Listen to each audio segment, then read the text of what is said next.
Bismillahirrahmanirrahim. Assalamualaikum warahmatullahi wabarakatuh. Alhamdulillahi ala ihsani wa syukru lahu ala taufiqihi wa amtinani. Asyhadu an la ilaha illallah wahdahu la syarika lahu ta'ziman li sya'nih. Wa asyhadu anna Muhammadan abduhu wa rasuluhu da'ila ridwani. Allahumma shalli alaihi wa ala alihi wa ashabihi wa ikhwani. Ikhwan dan akhwat yang rahmatillah subhanahu wa ta'ala, para jamaah masjid Bintaro As-Sunnah yang dirahmati oleh Allah Subhanahu wa taala. Pada kesempatan kali ini kita akan masuk pembahasan baru tentang fikih, dan insyaallah kita akan khususkan membaca materi yang termaktub dalam buku fikih Syafi'i ya, yang judulnya adalah Al-Fiqhul Manhaji ya. Tapi sebelum kita membahas tentang isi dari kitab tersebut, ada mukaddimah yang ingin saya sampaikan berkaitan tentang masalah fikih ya, agar kita ada wawasan tentang apa itu fikih, apa bedanya dengan usul fikih, apa bedanya qawaidul fiqhiyah ya, kemudian bagaimana sejarah mazhab ya. Ini ingin kita sampaikan pada kesempatan kali ini sebagai bentuk wawasan singkat agar kita punya gambaran tentang apa yang akan kita pelajari. Tentunya belajar fikih adalah ibadah yang mulia. Nabi SAW bersabda dalam Sahih Bukhari, "Man yuridillahu bihi khairan yufaqihu fid din." Barang siapa yang Allah menghendaki kebaikan baginya, Allah akan buat dia faqih tentang agama ya. Di antaranya faqih dalam bidang fikih ya. Faqih dalam bidang fikih.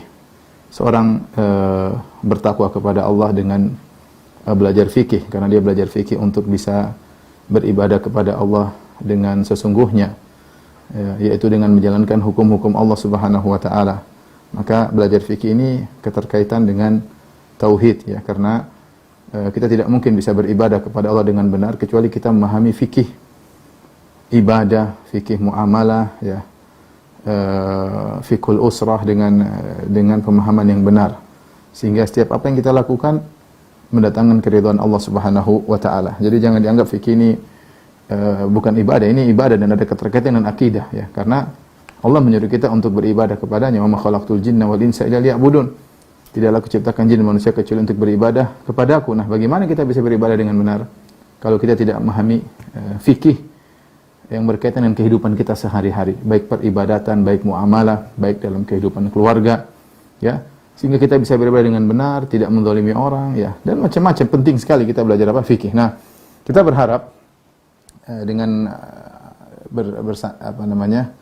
menjadikan buku, salah satu buku sebagai patokan. Buku ini buku fikih Syafi'i yang ditulis dengan metode sekarang modern ya, sehingga mempermudah, berbeda dengan buku-buku fikih Syafi'i klasik yang memang agak sulit untuk dipahami ya. Kita berharap dengan kemudahan yang dibawakan oleh para penulis buku ini, yang menulis 3 orang ya, maka kita bisa mempelajari fikih mudah-mudahan dari awal sampai akhir kalau Allah memudahkan. Baik, berikut mukaddimah yang akan saya sampaikan. Ikhwan dan akhwat yang dirahmati Allah Subhanahu wa taala. Al-fiqhu ya. Fikih, apa maksudnya dengan fikih? Fikih secara bahasa adalah al-fahmu ya, al-fahmu. Yaitu memahami. Ini dalam Al-Quran banyak sekali ya, Allah menggunakan kalimat al-fiqhu ya. Al-fiqhu maksudnya memahami. Misalnya firman Allah Subhanahu wa taala, "Wahlul 'uqdatam min lisani yafqahu qawli." Yafqahu qawli ya. Agar mereka memahami perkataan. Doanya Nabi Musa alaihissalam. Demikian juga perkataan kaum Syuaib, "Ya Syuaibu ma nafqahu katsiran mimma taqul." Ya. Ma nafqahu katsiran mimma taqul. Wahai Syuaib, kami tidak paham apa yang kau kebanyakan apa yang kau ucapkan. Jadi fikih artinya memahami, juga seperti firman Allah, "Walakin la tafqahuna tasbihahum." Bahwasanya semuanya bertasbih kepada Allah Subhanahu wa taala. Walakin la tafqahuna tasbihahum. Ini menunjukkan intinya fikih secara bahasa artinya paham ya. Fikih artinya paham secara bahasa. Adapun fikih yang akan kita bahas ini secara istilah fikih ada dua, ada istilah umum, ada istilah khusus. Istilah umum yaitu fikih adalah mencakup memahami agama ya. Fikih ya.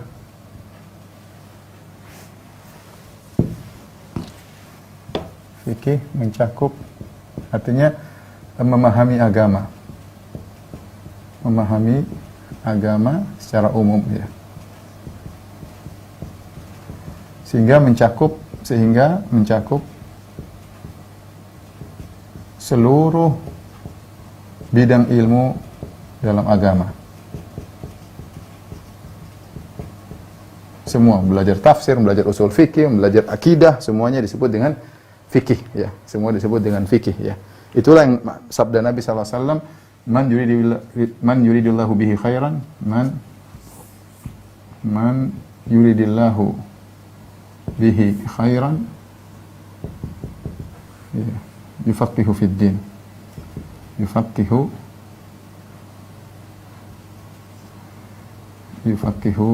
fid din. Dalam Sahih Bukhari kata Nabi sallallahu alaihi wasallam, siapa yang Allah ingin kebaikan baginya, Allah buat dia paham tentang agama. Di sini paham sini tentang agama umum. Semua disebut fikih. Juga firman Allah Subhanahu wa taala, "Wa ma kana al-mu'minun liyanfiru kaffah." Kata Allah Subhanahu wa taala, "Wa ma kana al-mu'minun liyanfiru kaffah." Falaula nafara min kulli firqatin ta'ifatun minhum liyatafaqahu fid din. Waliyunziru qaumahum idza raja'u ilaihim la'allahum yahdharun. Ya, liyatafaqahu fid din maksudnya umum, fikih umum ini. Memahami agama secara umum. Semua ilmu. Namun bukan ini yang kita bahas. Yang mau kita bahas adalah istilah fikih secara khusus menurut para ulama. Apa itu al-fiqhu ya? Al-fiqhu adalah ma'rifat al-ahkam atau ahkamil mukallafin ya, atau banyak istilah tapi kita pilih salah satu ya, atau al-ahkam at-taklifiyah, al-amaliyah bil adillatiha at-tafsiliyah atau bil adillah tafsiliyah.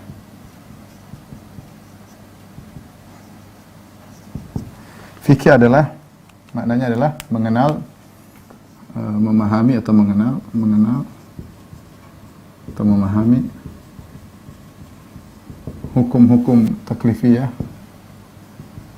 hukum-hukum taklif itu yang berkaitan dengan amalan hamba ya. Taklif yang berkaitan dengan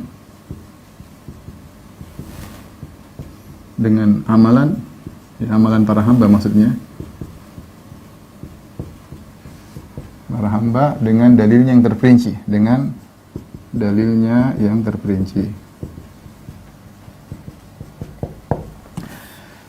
Apa maksud fikih sederhananya? Mengenal hukum-hukum taklif yang berkaitan dengan amalan para hamba dengan yang terperinci. Mesti kita ingin tahu apa sih kalau sholat hukumnya apa? Ya, misalnya azan hukumnya apa? Berbakti sama orang tua hukumnya apa? Itu namanya fikih. Kita ingin tahu hukumnya apa, itu namanya apa? Fikih ya. Ya, jadi berkaitan hukum taklif yaitu kita mengenal apa hukumnya. Apakah haram, apakah wajib, apakah sunnah, apakah mubah ya. Ini namanya hukum fikih.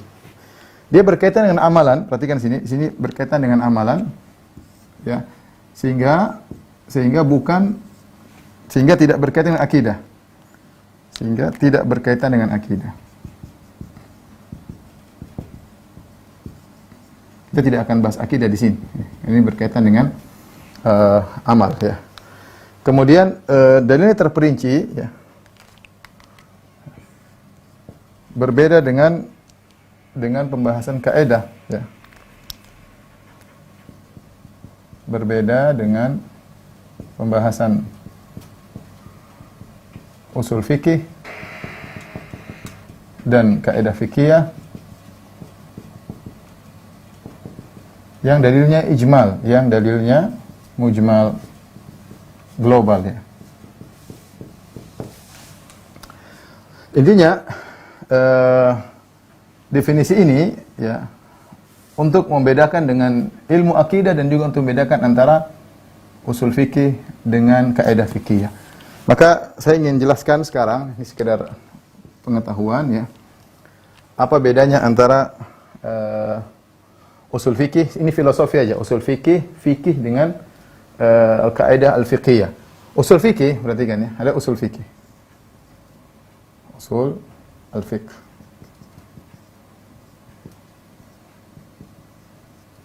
Atau al-qawaid al-usuliyah ya. Ini pembahasannya adalah tentang apa? Tentang kebanyakannya tentang dalalatul alfaz, tentang penunjukan lafal. Penunjukan lafal dalam bahasa Arab. Karena apa? Karena Al-Quran dan Sunnah dalam bahasa Arab. Nah, kita ingin tahu sebenarnya apa penunjukan lafal-lafal dalam bahasa Arab ya. Apakah menunjukkan lafal tersebut menunjukkan wajib, perintah tersebut wajib atau larangan tersebut haram, ataukah umum khusus ya. Ini pembahasan usul fikih. Pembahasan usul fikih, umum khusus mutlak muqayyad, ini pembahasan usul fikih. Ya seperti misalnya contoh setelah kita melihat bahasa Arab, ternyata dalam bahasa Arab al-aslu, ini contoh kaidah usul fikih, al-aslu fil amr lil wujub misalnya. Asal dalam perintah adalah wajib. Dalam perintah adalah wajib. Ini contoh. Perintah adalah wajib. Ini kaidah usul fikih. Misalnya juga al-aslu fin nahyi at-tahrim misalnya. Al-aslu fin nahyi lit-tahrim. Asal dalam larangan adalah haram misalnya. Asal dalam larangan adalah pengharaman. Dan kaidah-kaidah lain, masalah umum, masalah khusus, mutlak, muqayyad. Lafal ini asalnya umum, lafal begini asalnya khusus, lafal begini asalnya mutlak, lafal begini asalnya muqayyad. Ini semua berkaitan dengan bahasa Arab. Makanya di antara ilmu yang sangat penting agar bisa memahami usul fikih, dia harus pandai bahasa Arab. Karena kita sedang berkutat mengenai nas yang berbahasa Arab, baik Al-Quran maupun hadis. Nah, fungsi usul fikih ini adalah sebagai alat untuk mengambil hukum dari suatu dalil. Fungsinya untuk mengeluarkan usul hukum fikih, untuk mengeluarkan hukum fikih. Butuh usul fikih. Jadi usul fikih ini adalah alat untuk mengetahui hukum fikih dari suatu permasalahan. Ya. Contoh misalnya. Contoh kita bicara Nabi SAW dalam Sahih Bukhari dan Sahih Muslim, dari Abu Hurairah radhiyallahu anhu, Rasulullah SAW bersabda, aqimu shaf fi shalat fa inna iqamata shaf min husni salat. Kata Nabi SAW, perhatikan, kata Nabi, tegakkanlah saf atau luruskanlah saf dalam salat. Ini perintah ya. Gampangannya luruskanlah saf. Kita punya kaidah bahwasanya asal dalam perintah adalah wajib. Rasulullah mengatakan aqimus shaf. Luruskan atau tegakkan saf. Berarti tegakkan saf dalam salat hukum asalnya wajib. Tetapi kemudian di akhir hadis kata Nabi sallallahu alaihi wasallam, fa inna iqamata shaf min husni salat. Kata Nabi, sungguhnya penegakkan saf itu atau pelurusan saf termasuk dari indahnya salat. Sehingga jumhur ulama memahami bahwasanya kalimat ini min husni salat menunjukkan dari wajib dirubah menjadi sunnah. Asalnya wajib ya, seandainya Nabi hanya mengatakan aqimus shaf fi salat, maka kita bilang hukum asal perintah adalah wajib. Luruskan saf dalam salat, berarti hukumnya wajib. Tapi ketika dilanjutkan fa inna iqamatus shaf, caranya iqamatus shaf cuma dua dengan lurus dan rapat, itu namanya iqamatus shaf. Ya, taswiyatus sufuf, ini sama semua ya. Ketika Nabi mengakhiri dengan perkataannya sungguhnya iqamatus shaf termasuk dari indahnya salat, maka dipahami hukumnya sunnah ya. Hukumnya sunnah. Kenapa difahami hukumnya sunnah? Karena min husnis salat, indahnya salat itu lebih dari sekedar wajib. Ini contoh maksud saya. Ketika usul fikih ini gunanya untuk mengeluarkan hukum fikih dari suatu dalil ya. Mengeluarkan suatu hukum fikih dari suatu dalil. Jadi dengan usul fikih kita tahu apa hukum merapatkan saf misalnya, hukumnya sunnah. Dari mana? Dalilnya ini, usul fikihnya kita mainkan, hukumnya adalah sunnah. Hukumnya adalah sunnah. Nah inilah berkaitan dengan usul fikih. Mungkin kita lanjutkan di sini.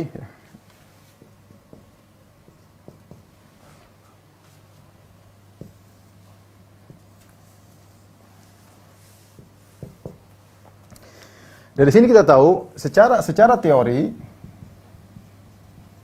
harusnya usul fikih dulu ya, kemudian memunculkan hukum fikih. Karena hukum fikih tidak diketahui kecuali dengan usul fikih. Baru kemudian akhirnya menimbulkan kaidah fikihiyah. Kaidah fikihiyah. Apa itu kaidah fikihiyah? Kaidah fikihiyah adalah kesimpulan dari berbagai macam hukum fikih. Jadi bagaimana? Para ulama ketika mereka melihat hukum fikih banyak, Ini sudah hukum fikih banyak. 100, 200 mereka lihat. Dari 200 hukum fikih tersebut mereka ambilkan kesimpulan, ada kaidah. Nah, kaidah itu kesimpulan, dia muncul belakangan. Karena berdasarkan hukum fikih yang begitu banyak bisa diambil kaidah. Misalnya al-masyaqqatu tajlibut taisir. Bahwasanya kesulitan mendatangkan kemudahan. Kenapa mereka lihat? Oh, ternyata kalau sholat tidak bisa berdiri, boleh sholat duduk. Kalau sholat nggak boleh duduk, Rasulullah bilang boleh berbaring. Berarti ringan dong. Rasulullah juga misalnya kalau mau berwudu nggak ada air, boleh tayamum. Oh, boleh. Kemudian juga misalnya beramar nahi mungkar, kalau bernahi mungkar nggak mampu dengan tangan, boleh dengan lisan. Nggak bisa dengan lisan, dengan hati. Nah, ini disimpulkan oleh para ulama. Ada kaidah usul fikih, kaidah fikih namanya al-masyaqqatu tajlibut taisir. Bahwasanya kesulitan mendatangkan kemudahan. Nah, ini maksudnya kaidah fikih. Jadi kaidah itu kesimpulan dari sekian banyak dalil hukum fikih yang dibangun sebanyak dalil. Jadi kaidah itu muncul dengan dalil. Justru ketika para ulama bikin kaidah mempermudah kita.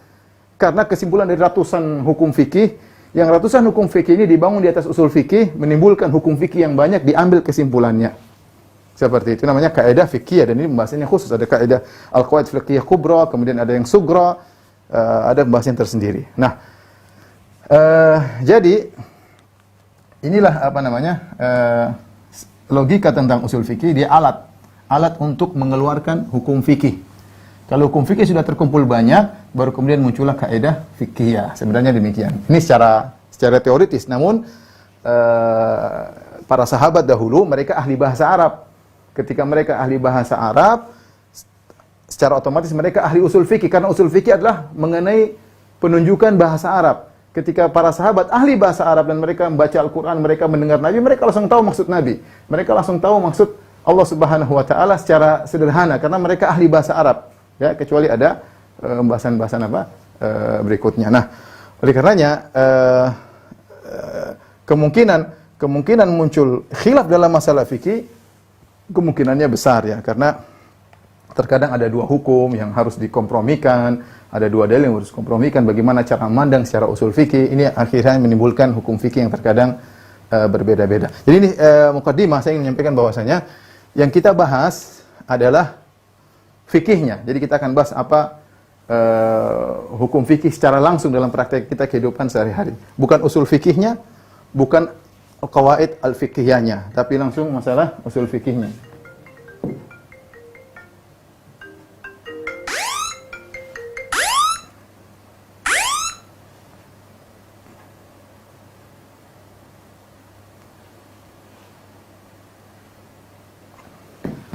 Baik, ini ikhwan dan akhwat yang rahmatillah subhanahu wa ta'ala. secara logika sederhana tentang fikih, usul fikih dan al-qawaid al-fiqhiyah ya. Jadi intinya agama ini ya tidak asal dibuat begitu saja, ada kaidah-kaidahnya, ada usulnya, ada hukumnya ya.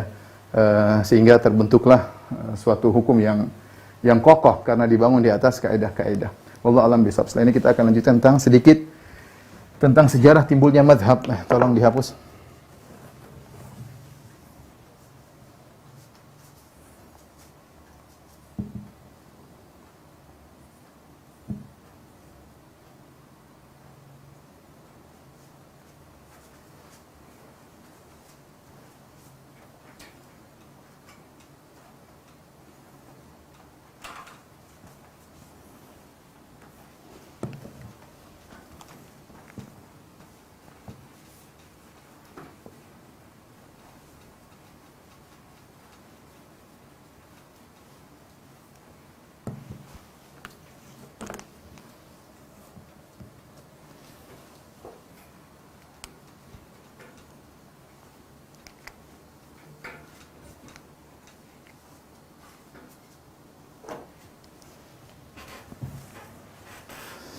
Baik, kita akan bahas tentang sejarah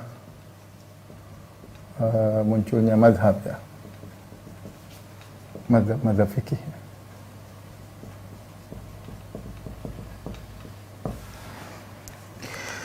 Kalau kita bicara tentang sejarah munculnya mazhab fikih, kita mulai dari tentunya zaman Nabi SAW ya. Kita bisa bagi ya. Zaman Nabi SAW.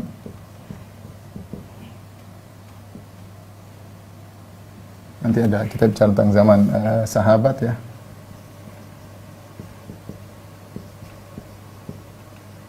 Kemudian tentunya setelah para sahabat.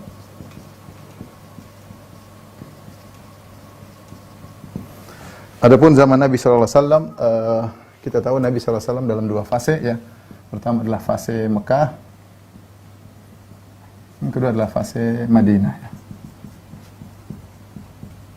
Fase Mekah Nabi SAW kurang lebih 13 tahun. Fase Madinah kurang lebih 10 tahun. Berkaitan dengan fase Mekah ya, maka kebanyakan berkaitan dengan akidah ya. Kebanyakan berkaitan dengan akidah. Dalil berkaitan dengan akidah. Makanya kalau kita lihat ayat-ayat surat-surat Makkiyah rata-rata tentang iman kepada hari akhirat, tentang kerasulan Nabi SAW, tentang Al-Quran. Itu 3 topik yang selalu nampak dalam surat-surat Makkiyah. Ya, ada juga hukum-hukum fikih, namun sedikit. Sedikit. Di antara sedikit tersebut, misalnya wajibnya zakat, tapi masih global, belum detail. Kemudian juga misalnya wajibnya sholat, ini sudah yang sudah detail sampai dari berapa perubahan sampai pada wajib sholat 5 waktu. Ini sudah ada. Adapun hukum-hukum fikih lainnya belum. Kebanyakannya hukum fikih adalah di fase Madinah ini. Banyak muncul hukum fikih. Muncul hukum-hukum fikih secara detail. Adapun ciri-ciri hukum di zaman Nabi SAW ya. Ciri-cirinya di antaranya pertama, hampir tidak ada khilaf ya. Karena ada Nabi SAW. Kalaupun ada khilaf maka segera selesai. Contoh seperti Nabi SAW mengatakan ada khilaf di kalangan para sahabat, selesai. Misalnya Rasulullah SAW mengatakan la yusalliyanna ahadun minkumul asra illa fi Bani Quraidah. Kata Nabi SAW, tidak boleh salah seorang dari kalian salat asar kecuali di Bani Quraidah. Maka para sahabat ketika berangkat, ketika menyerang Bani Quraidah, mereka di tengah jalan sebelum sampai ke Bani Quraidah, kemudian Yahudi maksudnya Tiba-tiba tiba waktu sholat asar, maka mereka berselisih. Karena Nabi berkata, jangan seorang pun dari kalian sholat asar kecuali di Bani Quraidah. Mereka berselisih dalam memahami sabda Nabi ini. Ada yang mengatakan, berarti kita nggak boleh sholat asar kecuali sudah sampai di Bani Quraidah. Ini pendapat sebagian sahabat. Sehingga meskipun sudah sholat asar, mereka tidak mau. Mereka sholat asar nanti aja, sampai di Bani Quraidah. Sebagian sahabat mengatakan, maksudnya Nabi, kita segera. Ini sekarang sudah waktu sholat asar. Ada dalil lain menunjukkan kita segera sholat asar. Maka mereka sholat asar dulu baru berangkat. Sehingga mereka terpecah dua. Sama-sama ingin menjalankan hadis Nabi SAW, tapi berbeda pemahaman. Satu mengambil zahirnya bahwasanya tidak sholat asar kecuali di Bani Quraidah. Yang sekelompok lagi mengambil maksudnya, mafhumnya bahwasanya Nabi menyuruh segera. Dan kita punya dalil lain yang menyuruh kita untuk sholat asar secepatnya, menjalankan kewajiban secepatnya. Sehingga terbagi menjadi dua. Ketika mereka pulang ketemu Nabi SAW, maka Nabi walam yu'annif ahadan minat ta'ifatain. Ya, Rasulullah SAW tidak mencela keduanya. Rasulullah tidak mencela keduanya. Ya. Kemudian khilaf selesai. Ya, karena hampir tidak khilaf karena ada Nabi SAW. Karena ada Nabi SAW. Ini ciri pertama. Ciri kedua, ya bahwasanya banyak hukum yang turun secara bertahap. Banyak hukum yang turun secara bertahap.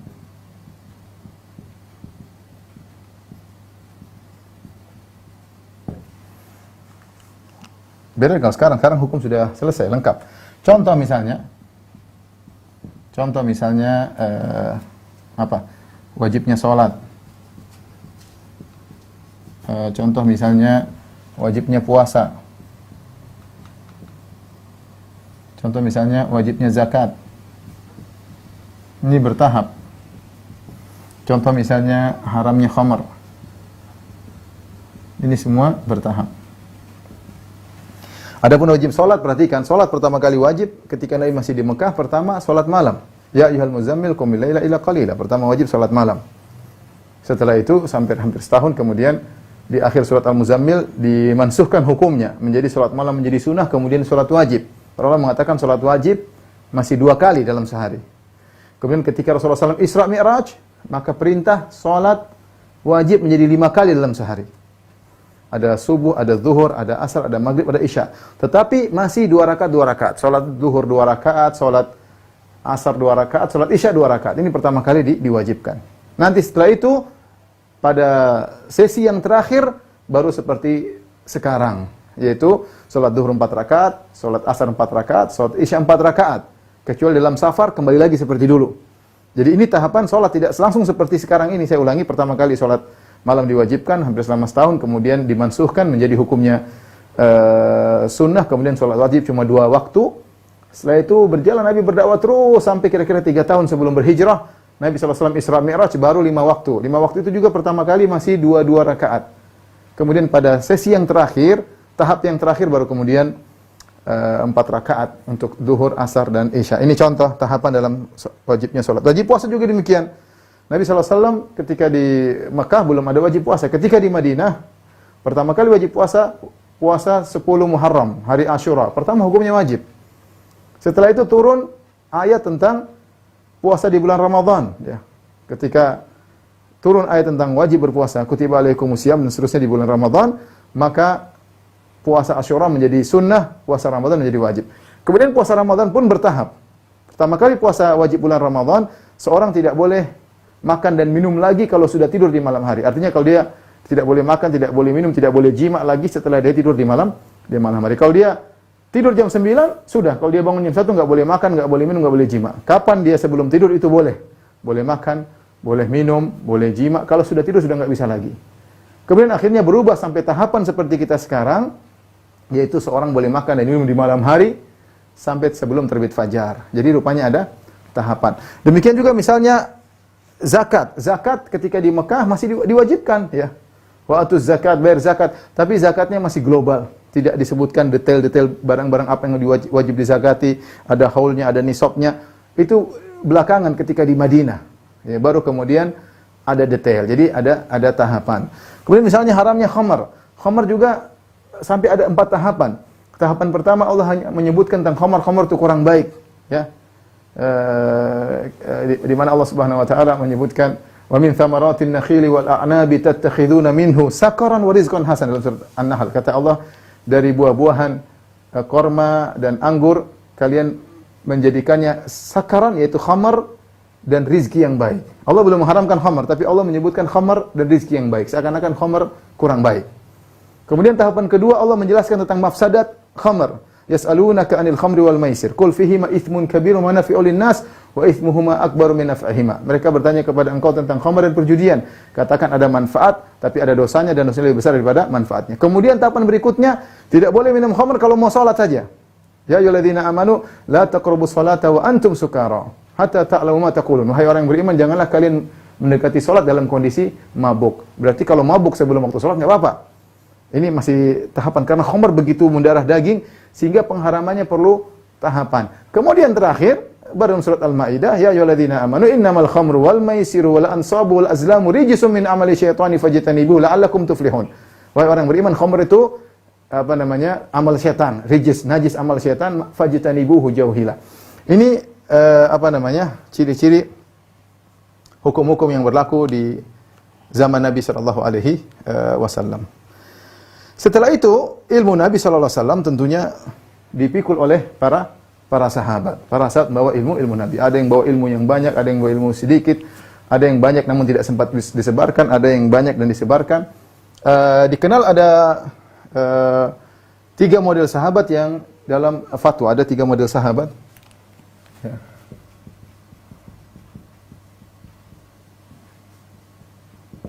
Yang pertama, yang banyak berfatwa.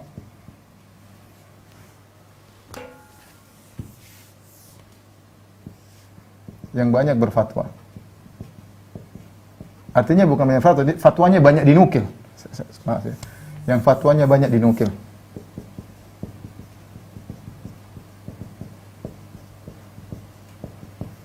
Mereka tentu berfatwa dengan ilmu yang mereka ambil dari Nabi sallallahu alaihi wasallam. Para sahabat ini misalnya adalah Umar bin Khattab, apalagi dia jadi khalifah yang lama 22 tahun ya. Kemudian misalnya Umar, kemudian misalnya Ibnu Umar, kemudian Ibnu Mas'ud. Ini contoh para sahabat. Aisyah, kemudian Zaid bin Thabit, kemudian Ali bin Abi Thalib ya, radhiyallahu anhum. Ini para sahabat yang dikenal banyak berfatwa. Kemudian dinukil banyak fatwa mereka. Kemudian yang kedua, yang sedang nukilannya, nukilan tidak begitu banyak. Ya, di bawah daripada derajat yang pertama. Ini seperti misalnya Abu Bakar ya. Kemudian misalnya Utsman, ya. Misalnya Abu Hurairah, Abdullah bin Zubair ya, Ibnu Zubair, dan lain-lainnya. Anas bin Malik ya. Kemudian yang sedikit ya. Dan juga Ummu Salamah yang sedikit. Yang sedikit dinukil fatwanya.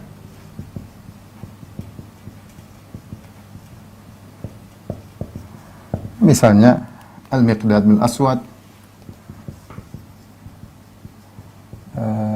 Ini misalnya Abu Ubaidah bin Jarrah dan lain-lainnya. Baik, fatwa-fatwa ini di mana? Fatwa ini banyak dinukil dalam buku-buku. Ya, ini sumber fikih karena silsilah dari Nabi kepada para sahabat. Dinukil dalam buku-buku, di antaranya dinukil secara sanad, dengan sanad. Dinukil dengan sanad. Kalau kita ingin cek, Ustaz, kita ingin cek fatwa sahabat di mana? Dinukil dengan sanad, di antaranya dalam 3 buku. Di antaranya adalah Al-Musannaf Abdul Razzaq San'ani. Kemudian Musannaf Ibnu Abi Syaibah ya. Ibnu Abi Syaibah. Kemudian di antaranya dalam kitab Al-Awsat fi Sunan wal Ijma' wal Ikhtilaf Ibnu Al-Munzir. Ini juga tebal ya. Ini wafat abad keempat.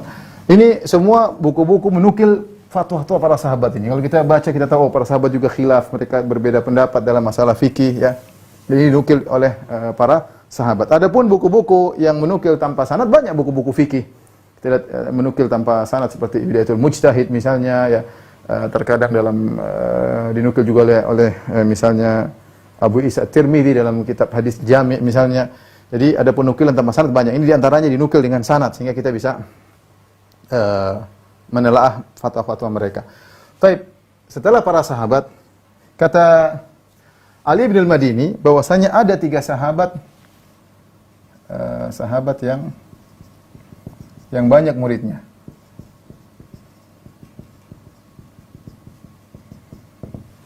Siapa aja? 3 sahabat tersebut ya. Misalnya di Madinah ya, di Madinah.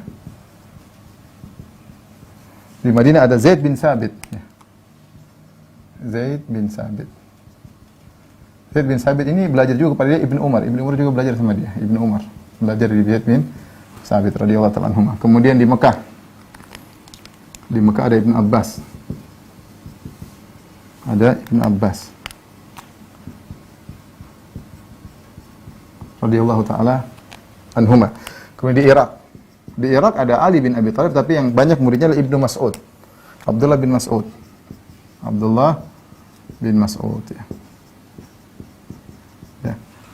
Di Madinah ada fuqaha sab'ah, ada Az-Zuhri, ada Nafi, ada Salim ya. Mereka belajar kepada Zaid bin Sabit, belajar sama Ibnu Umar. Di Mekah ada Taus bin Kaisan, kemudian ada juga Mujahid bin Jabr, kemudian ada juga misalnya Atha bin Abi Rabah ya. Mereka adalah fuqaha, para ahli fikih yang berguru kepada Ibnu Abbas radhiyallahu anhuma. Kemudian di Irak ada Abdullah bin Mas'ud ya. Abdullah bin Mas'ud dengan muridnya misalnya yang belajar dari beliau di Basra ada Hasan al-Basri. Kemudian ada Abid as-Salmani, ada Masruq ya. Kemudian misalnya di Kufah ada Alqamah. Ini jadi ilmu mereka tersebar, ilmu mereka tersebar ya. Di antara murid-murid Ibnu Umar, ada namanya Nafi', ada namanya Salim. Salim Ibnu Salim punya murid namanya Az-Zuhri. Az-Zuhri punya murid diantaranya Malik. Imam Malik juga ngambil langsung dari Nafi. Dia kadang dari Zuhri, kadang dari Nafi. Perhatikan di sini ada Malik. Imam Malik.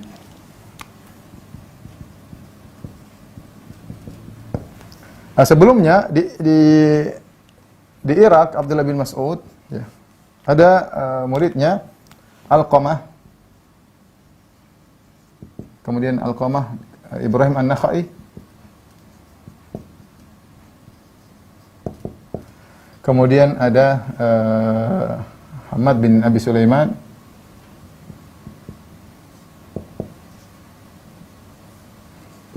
Kemudian ada Abu Hanifah ya. Abu Hanifah. Imam Abu Hanifah.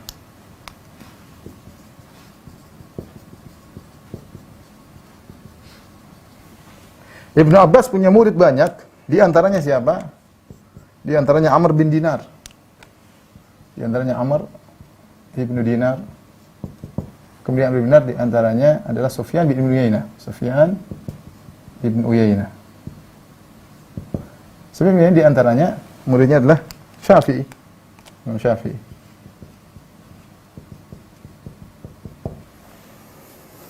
Imam Malik punya murid di antaranya adalah Imam Syafi'i.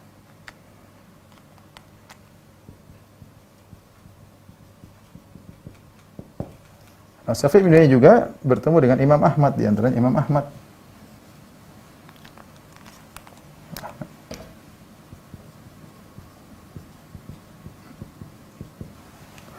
Baik. Imam Syafi'i juga belajar darinya Imam Ahmad.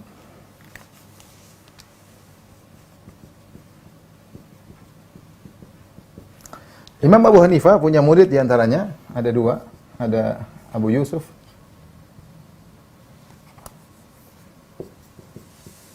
Abu Yusuf, ada Muhammad Ibn Hasan Asy-Syaibani. Muhammad bin Hasan Asy-Syaibani punya murid namanya Syafi'i. Imam Syafi'i. Taib, Imam Abu Hanifah wafat tahun 150 Hijriah. Kemudian setelahnya Imam Malik wafat pada tahun 179 Hijriah. Kemudian setelahnya Imam Syafi'i wafat pada tahun 204 Hijriah. Imam Ahmad wafat 241 Hijriah. Baik, inilah kalau kita lihat intinya 4 mazhab yang dikenal sampai sekarang, mereka punya silsilah sampai Nabi sallallahu alaihi wasallam. Itu ada permasalahan khilaf, tapi lihat bagaimana hubungan mereka sangat dekat. Lihat Imam Malik punya murid Imam Syafi'i, ya. Sampai Imam Syafi'i hafal Muwatta Imam Malik, ya. Sampai Imam Malik berkata kepada Imam Syafi'i, "Inna Allah qad qadhafa 'alaika nuran." Sungguhnya Allah telah melemparkan cahaya padamu, fala tudfi'hu bil ma'asi. Maka jangan kau padamkan dengan maksiat, wahai Syafi'i, ya. Imam Syafi'i belajar sama Imam Malik dan hafal Muwatta Imam Malik. Terus Imam Syafi'i di antara muridnya Imam Ahmad. Imam Ahmad ini saling mengambil faedah Imam Ahmad, tapi dia belajar sama Imam Syafi'i, ya, Imam Syafi'i. Sampai disebutkan dalam suatu riwayat Imam Ahmad belajar sama Syafi'i, dia meninggalkan Sufyan ibn Uyainah, dia sampai ada yang datang, "Ya Ahmad, kenapa kau tinggalkan mereka? Kau datang kepada Imam Syafi'i." Imam Syafi'i kan lebih muda daripada yang lainnya.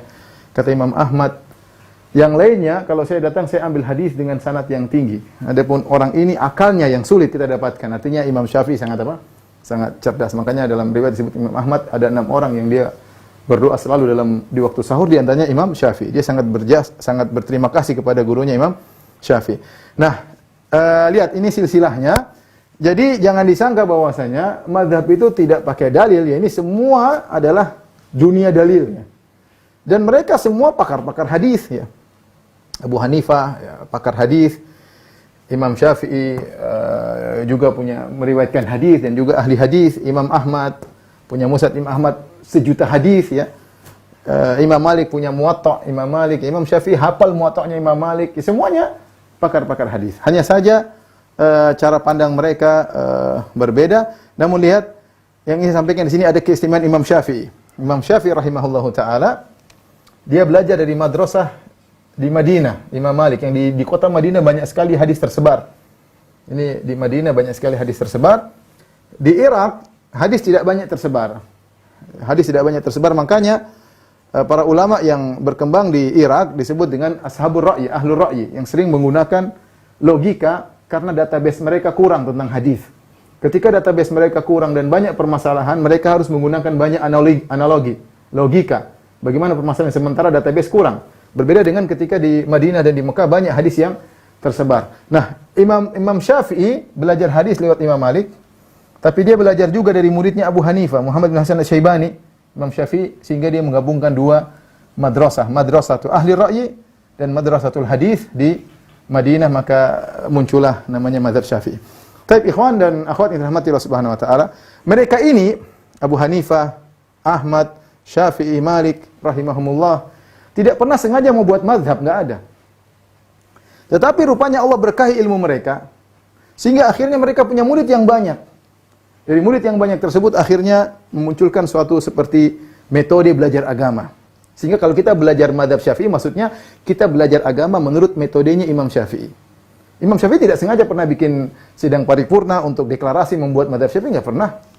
Enggak pernah. Imam Malik juga enggak pernah. Imam Ahmad juga enggak pernah, ya. Bahkan mereka melarang taklid. Imam Abu Hanifah juga melarang taklid. Oleh karena murid-muridnya enggak ada yang taklid. Lihat Imam Malik, murid Imam Syafi'i. Apakah Imam Syafi'i taklid sama Imam Malik? Enggak. Bahkan dia punya metode sendiri yang kemudian dikenal dengan mazhab Syafi'i. Imam Ahmad, muridnya Imam Syafi'i. Apakah dia taklid kepada Imam Syafi'i? Jawabannya tidak. Sehingga dia mengembangkan dan dia punya metode beragama sendiri yang disebut dengan metode mazhab Imam Ahmad. Ada ulama-ulama lain selain mereka, ulama-ulama lain selain mereka, selain 4 mazhab, yang juga ahli-ahli. Contohnya siapa? Contohnya misalnya Az-Zuhri. Kemudian contohnya Ats-Tsauri, Sufyan Ats-Tsauri. Ibnu Uyainah misalnya, kemudian Daud Az-Zahiri, kemudian katanya Abu Thawr misalnya, Ishaq bin Rahawai. Ikhwan, ini ulama ini semua, ini mereka seperti mirip dengan Abu Hanifah, Syafi'i, Malik, Imam Ahmad rahimahumullah. Mereka ini ilmunya luar biasa. Cuma mazhab mereka tidak berkembang karena murid-muridnya tidak mengembangkan. Artinya sebenarnya dalam Islam itu banyak ulama-ulama, tapi kenapa 4 mazhab ini yang berkembang? Karena dikembangkan oleh murid-murid mereka sehingga menjadi madrasah yang artinya komprehensif. Kita ambil satu mazhab, misalnya mazhab Syafi'i. Mazhab Syafi'i ada ilmu usul fikihnya, ada ilmu fikihnya, ada qawaid fikihnya, ya. Ada takhrij furu' alal usul, lengkap. Ada ahli bahasanya. Itu kita dapati dalam mazhab Syafi'i. Sama Imam Ahmad juga demikian. Imam Malik juga demikian. Lengkap usul Imam Malik, kemudian qawaid fikihnya dikeluarkan oleh para ulama mereka. Kalau kita belajar tuh lengkap. Oleh karenanya tidak benar perkataan orang yang mengatakan bahwasanya tidak boleh belajar mazhab. Yang tidak boleh fanatik mazhab. Kalau belajar mazhab itu bagus. Dengan cara kita belajar mazhab, kita akan memahami fikih dengan baik, ya. Setelah itu silakan, kita sudah punya ilmu yang kuat, kita bisa belajar mazhab yang lain, kita bisa mengembangkan, ya. Yang tidak boleh adalah fanatik mazhab. Tolong dihapus.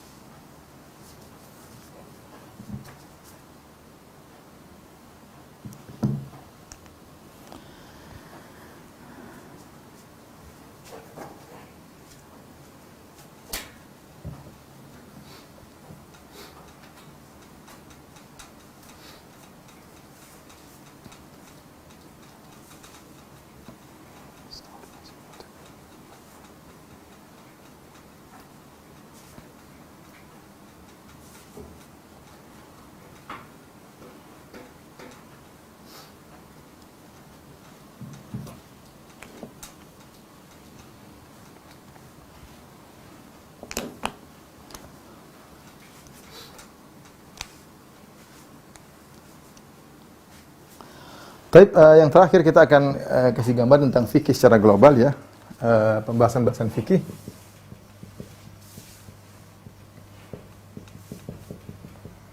Secara umum bahasan fikih ada namanya al-ibadat, nanti ada namanya al-muamalat, al-muamalat al-maliyah, kemudian fiqhul usrah, nanti ada fiqhul al-jinayat. Ini akan dibahas dalam buku-buku fikih. Ibadat misalnya salat, ya. Salat, kemudian puasa,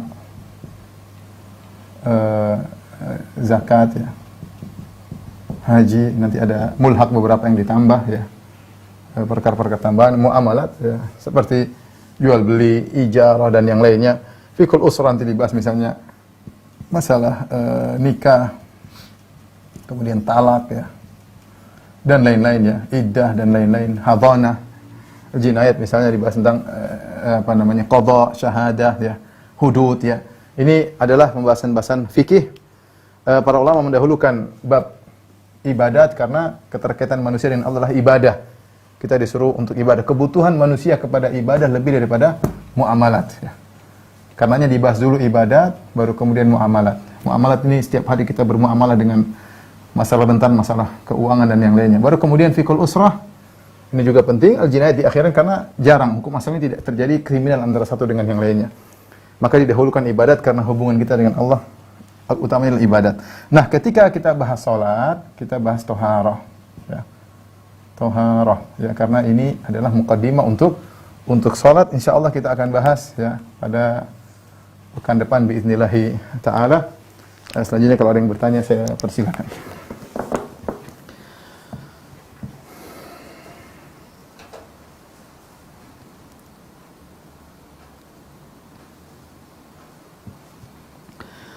Ini ada pertanyaan,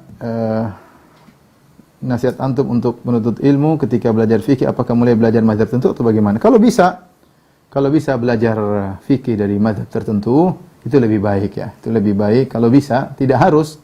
Tapi kalau bisa demikian lebih baik karena lebih terstruktur kalau bahasa kita. Karena kita masuk dalam madrasah imam tertentu, lebih terstruktur. Pikiran kita tidak bercabang-cabang lebih. Dan kita lihat para ulama rata-rata belajar dengan fikih mazhab. Rata-rata, tidak semua, tapi rata-rata demikian ulama-ulama sunnah rata-rata bermazhab. Bahkan mereka yang menulis akidah rata-rata bermazhab ya.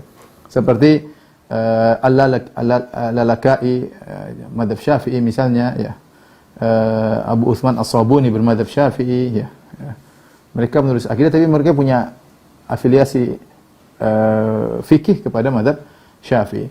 Contohnya Ibn Taimiyah rahimahullah Hambali ya. Contohnya Syekh Utsaimin Hambali demikian. Abu Ja'far At-Tahawi Al-Hanafi ya dari mazhab Hanafi rata-rata mereka punya afiliasi kepada mazhab tertentu karena mereka belajar dengan mazhab tapi tidak fanatik. Intinya jangan sampai fanatik. Daripada kalau kita belajar misalnya dengan ulama zaman sekarang misalnya tidak bermazhab ya, dia tidak lengkap, tidak komprehensif. Mungkin dia punya buku tentang fikih taharah, dia punya buku tentang tapi tidak lengkap. Dia tidak punya usul fikih, dia tidak punya qawaid fiqhiyah, dia tidak punya buku tentang bahasa misalnya. Lain hanya kalau kita masuk pada mazhab tertentu, komprehensif lengkap. Ya ini sekedar untuk mudah terstruktur agar kita bisa belajar fikih dengan baik ya. Tapi saya katakan tidak harus ya. Orang ini bagi penuntut ilmu. Kalau orang awam, yang penting bagi mereka adalah bertanya kepada ulama atau para ustadz tentang apa yang dia masalah fikih yang dihadapi, tinggal tanya, selesai ya. Tidak harus seperti belajar untuk ilmu dari awal sampai akhir ya. Tapi kalau bisa, itu yang terbaik sehingga kita bisa menghatamkan buku-buku fikih dari awal sampai akhir. Baik, ikhwan dan akhwat yang rahmatillah subhanahu wa ta'ala. Ini saja mungkin bisa sampaikan pada kesempatan kali ini. InsyaAllah kita lanjutkan pada kesempatan depan. Ya, masih dalam pembahasan fikih biidznillah ta'ala. Kurang lebihnya saya maaf. Wabillahi taufiq wal hidayah. Assalamualaikum warahmatullahi wabarakatuh.